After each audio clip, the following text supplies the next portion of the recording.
বাংলা আবাস যোজনা প্রকল্প নিয়ে দিলীপ ঘোষ ইতিমধ্যে কিন্তু বিরাট বড় আপডেট কিন্তু জানিয়ে দিল।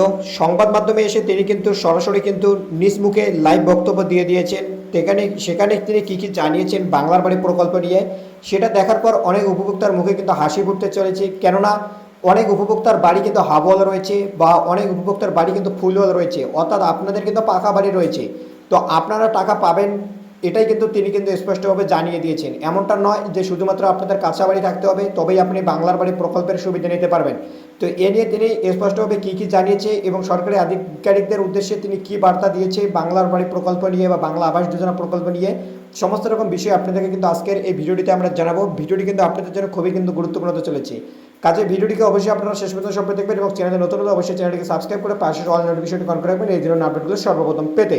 তো চলুন বন্ধুরা, আর কথা না বাড়িয়ে এখন আমরা বিস্তারিত আপডেট এক এক করে আপনাদেরকে জানিয়ে দিচ্ছি। তো দেখুন, প্রথমত আপনাদেরকে যেটা জানাবো, দিলীপ ঘোষ ইতিমধ্যে কিন্তু এই আপডেটটা করে জানিয়ে দিয়েছে, যদি কারোর বাড়ি পাকা দেওয়াল থেকে থাকে, এটা আপনারা ভালোভাবে মাথায় ঢুকিয়ে নিন।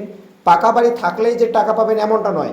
যদি আপনাদের বাড়ি ছাদওয়ালা বাড়ি হয়ে থাকে তাহলে কিন্তু আপনি বাংলার বাড়ি প্রকল্পের টাকা পাবেন না।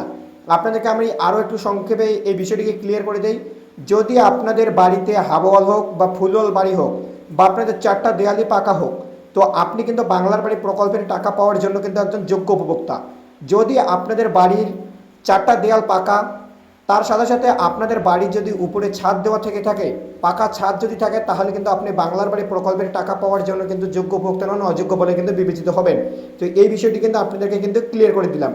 তো আপনারা বুঝতেই পারলেন, যাদের কিন্তু হাফওয়াল বাড়ি থাক বা ফুলওয়াল বাড়ি থাক, আপনি কিন্তু বাংলার বাড়ি প্রকল্পের টাকা পাবেন, এমনটাই কিন্তু আপডেট দিলীপ ঘোষ কিন্তু জানিয়ে দিয়েছি। এটা কিন্তু আমার বা আপনার কোনো কথা নয়। দিলীপ ঘোষ ইতিমধ্যে সরাসরি কিন্তু তিনি নিজ মুখে লাইভ কিন্তু বক্তব্য কিন্তু দিয়ে দিয়েছে এবং সরকারি আধিকারিকদের উদ্দেশ্যে তিনি বলেছে, কাজ যেভাবে ধীরে ধীরে হচ্ছে এভাবে কিন্তু কাজ করতে গেলে অনেক টাইম লাগবে, তার জন্য তাদেরকে কিন্তু তজ্জরভাবে কিন্তু কাজ করার জন্য কিন্তু নির্দেশ কিন্তু দেওয়া হয়েছে।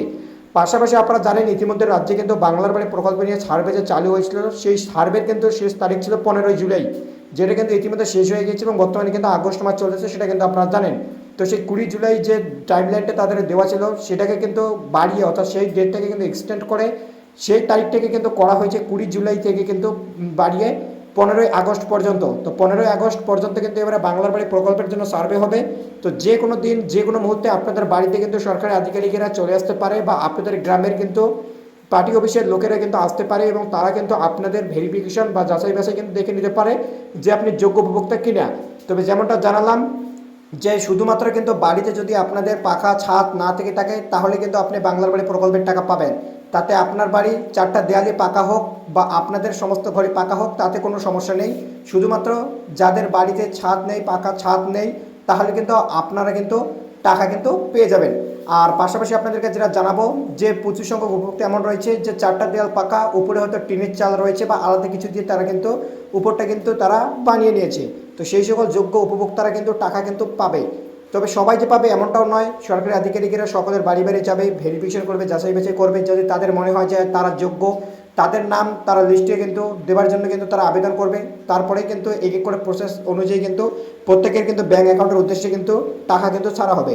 এবং বর্তমানে আপনারা জানেন কেন্দ্র সরকার, রাজ্য সরকার, উভয় সরকার মিলেই কিন্তু টাকা দেবে। আগে যেমনটা কিন্তু শুধুমাত্র রাজ্য সরকার টাকা দিত, বর্তমানে কিন্তু তেমনটা নয়। বর্তমানে কিন্তু টাকার পরিমাণ যেটা রয়েছে সেটা কিন্তু রাজ্য সরকার, কেন্দ্র সরকার তাদের অনুযায়ী কিন্তু তারা কিন্তু দিয়ে দেবে। এবং টাকা দেবার আগে কারা অযোগ্য কারা যোগ্য তারা কিন্তু চিহ্নিত করবে। যারা যোগ্য তারাই টাকা পাবে, যারা অযোগ্য তারা কিন্তু টাকা পাবে না। তবে এটা দেখার পর অনেকে কিন্তু খুশি হলেন বা অনেকে হয়তো অনেকটা দুশ্চিন্তা মুক্ত হলেন যে আপনাদের বাড়ি পাকা, তো আপনি টাকা পাবেন কি পাবেন না। তো আপনাদেরকে কিন্তু বিষয়টি ক্লিয়ার করে দিলাম। তো পরবর্তীতে এই নিয়ে আবারও কিন্তু যখন আপডেট আসবে আমরা কিন্তু আপনাদেরকে এই চ্যানেলে জানিয়ে দেবো। তার জন্য অবশ্যই আপনার চ্যানেলটিকে সাবস্ক্রাইব করে পাশে অল নোটিফিকেশন করে রাখবেন এই ধরনের আপডেটগুলো সর্বপ্রথম পেতে। তো দেখা হচ্ছে আপনাদের সাথে নেক্সট কোনো আপডেট। ভালো করে সুস্থ থাকবেন। তো ভিডিওটি দেখার জন্য আপনাকে জানাই অসংখ্য ধন্যবাদ।